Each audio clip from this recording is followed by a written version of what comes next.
என் பெயர் பூஜா. நானோ ஒரு ஐயர் வீட்டு பெண். எனக்கு திருமணமாகி விவாகரத்து பெற்று 4 ஆண்டுகளில் ஆகிறது. என் கணவரை ஏன் விவாகரத்து செய்தேன் என்று நான் இந்த கதை முடிவதற்குள் சொல்லிவிடுகிறேன்.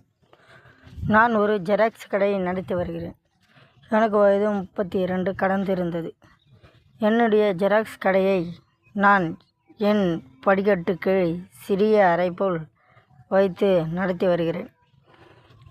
நான் விவாகரத்து பெற்றதிலிருந்து என் அப்பா அம்மா கூட தான் இருக்கிறேன்.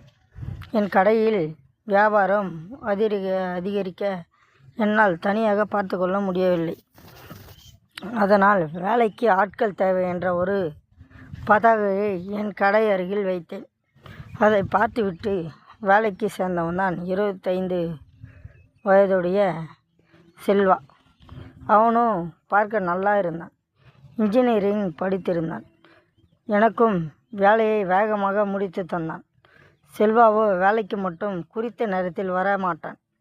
ஏன் என்று கேட்டால், மாமி, என்னுடைய ரூம் ரொம்ப தொலைவில் உள்ளது, அதான் என்னால் சீக்கிரம் வர முடியவில்லை என்றான்.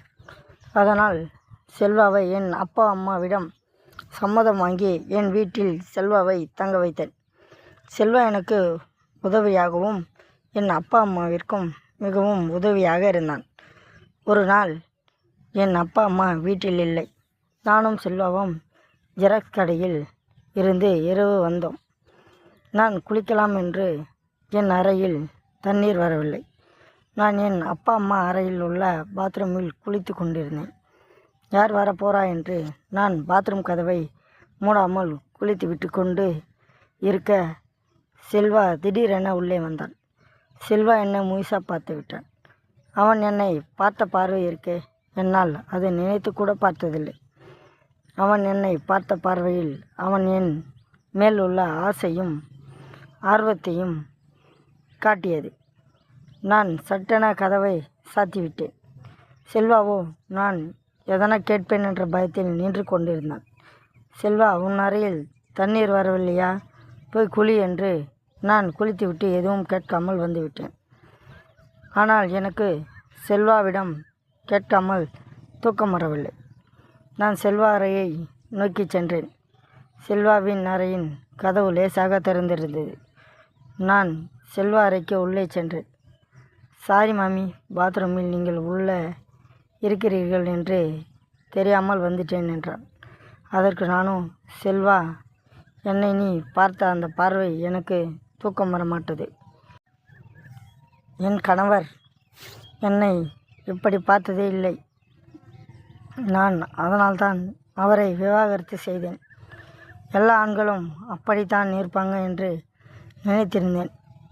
ஆனால் நீ என்னை பார்த்த பார்வை எனக்கு ஒரு புது உணர்வை தந்ததுடா என்றேன். என்ன மாமி சொல்கிறீங்க என்றான். உன்னைப்போல் ஒரு ஆண்மகனைத்தான் தேடிக்கொண்டு இருக்கிறேன் என்றேன்.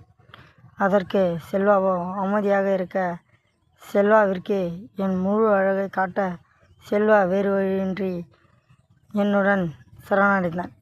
நானும் செல்வாவை என் 4 ஆண்டு ஆசையை முழுவதும் காட்ட, செல்வாவோ, மாமி, உங்களை விடமாட்டேன், உங்களைப்போல் ஒரு ஐயர் மாமியை நான் பார்த்ததே இல்லை என என் ஆசைகளை கேட்டு கேட்டு நிறைவேற்றினான். நான் செல்வாவின் அந்த குணத்தையும் மிகவும் ரசித்தேன். இன்று இரவு செல்வா என் ஆசையை கேட்டு கேட்டு நிறைவேற்றியதில் காலையும் விடிந்தது.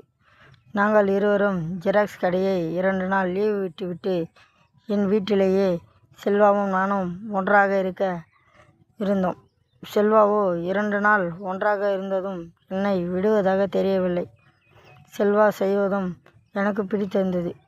என்னை உனக்கு இவ்வளவு பிடிக்குதா செல்வா என்று கேட்டேன். செல்வாவோ, மாமி, உங்களைப் போல் ஒரு ஐயர் மாமி கிடைத்தது எனக்கு வரம். நீங்கள் திருமணமானவள் போல் தெரியவே இல்லை. அதனால் உங்கள் மேல் மிகுந்த ஆர்வம் உள்ளது என்றேன். அவன் அப்படி என்னிடம் சொல்ல சொல்ல எனக்கு பூரிப்பு ஆனது. மென்மேலும் செல்வாவிற்கு நான் ஏதுவாக என் பங்களிப்பை கொடுக்க செல்வாவும் நானும் மிகுந்த ஆழத்திற்கு சென்று விட்டோம். அது எங்களுக்கு ஒரு புதுவித அனுபவத்தை கொடுத்தது. அன்றையிலிருந்து செல்வாவும் நானும் என் அப்பா அம்மா ஊருக்கு போனாலே நாங்கள் ஜெராக்ஸ் கடைக்கு லீவ் விட்டு விடுவோம். இப்படியே பல நாட்கள் தொடர்ந்து எனக்கும் 4 ஆண்டு ஏக்கமும் தீர்ந்தது.